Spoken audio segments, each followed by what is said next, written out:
ದರ್ಶನ್ ವಿರುದ್ಧ ಒಂದಲ್ಲ ಎರಡಲ್ಲ 50 ದೃಶ್ಯಂ ಸಾಕ್ಷ್ಯಗಳು ಸಿಕ್ಕಿದಾವೆ. ರೇಣುಕಾಸ್ವಾಮಿ ಕೊಲೆ ಕೇಸ್ಗೆ ಸಾಕ್ಷ್ಯ ಕೊಟ್ಟ ಬಿಗ್ ಟ್ವಿಸ್ಟ್. 10, 20, 30 ಅಲ್ಲ, ಬರೋಬ್ಬರಿ 50 CCTVಯಲ್ಲಿ ಸುಳಿವು ಸಿಕ್ಕಿದಾವೆ. ದರ್ಶನ್ ಗ್ಯಾಂಗ್ಗೆ CCTVಯೇ ದೃಶ್ಯಂ ಮೆಗಾ ಆಪತ್ತು.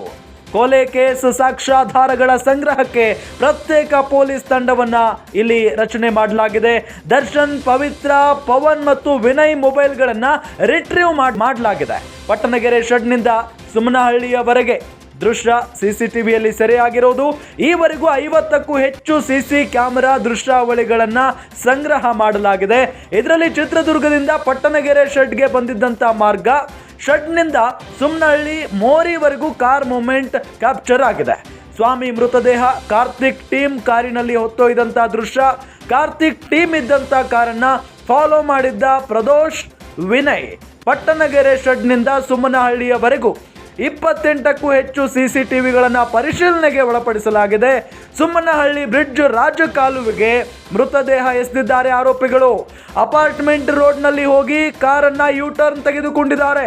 ಗ್ಯಾಂಗ್ ಮೃತದೇಹವನ್ನ ಎಸೆದು ಅಲ್ಲಿಂದ ಎಸ್ಕೇಪ್ ಆಗುತ್ತೆ.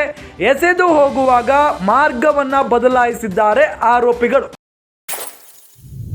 ಗಮನಿಸ್ತಾ ಇದ್ದೀವಿ, ದರ್ಶನ್ ಮತ್ತು ಗ್ಯಾಂಗ್ ಈಗಾಗಲೇ ಪರಪ್ಪನ ಅಗ್ರಹಾರದಲ್ಲಿರುವುದನ್ನ. ಇವರ ವಿರುದ್ಧ ಸಾಕಷ್ಟು ಸಾಕ್ಷ್ಯಾಧಾರಗಳು ಕೂಡ ಪೊಲೀಸರಿಗೆ ಸಿಕ್ಕಿದಾವೆ. ದರ್ಶನ್ ವಿರುದ್ಧ ಒಂದಲ್ಲ ಎರಡಲ್ಲ, ಬರೋಬ್ಬರಿ 50 ದೃಶ್ಯ ಸಾಕ್ಷಿಗಳು ಕೂಡ ಸಿಕ್ಕಿದಾವೆ.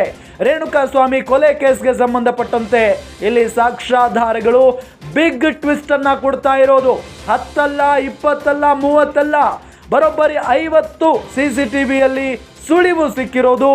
ದರ್ಶನ್ ಗ್ಯಾಂಗ್ಗೆ CCTVಯೇ ಮೆಗಾ ಆಪತ್ತು ತಂದಿಡೋದ್ರಲ್ಲಿ ಅನುಮಾನವೇ ಇಲ್ಲ.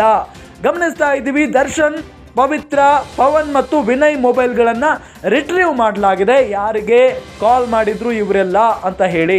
ಪಟ್ಟಣಗೆರೆ ಶೆಡ್ನಿಂದ ಸುಮ್ಮನಹಳ್ಳಿಯವರೆಗೂ ದೃಶ್ಯ CCTVಯಲ್ಲಿ ಸೆರೆಯಾಗಿದೆ. ಈವರೆಗೂ 50ಕ್ಕೂ ಹೆಚ್ಚು CC ಕ್ಯಾಮೆರಾಗಳನ್ನ ಅಥವಾ ಅಲ್ಲಿ ದೃಶ್ಯಾವಳಿಗಳನ್ನ ಸಂಗ್ರಹ ಮಾಡಿಟ್ಕೊಂಡಿದ್ದಾರೆ ಪೊಲೀಸರು.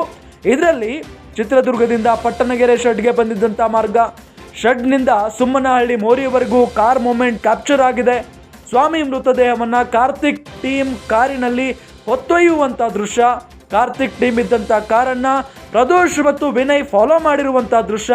ಪಟ್ಟಣಗೆರೆ ಶೆಡ್ನಿಂದ ಸುಮ್ಮನಹಳ್ಳಿವರೆಗೂ 28ಕ್ಕೂ ಹೆಚ್ಚು CCTVಗಳನ್ನು ಪರಿಶೀಲನೆ ಮಾಡಲಾಗಿದೆ.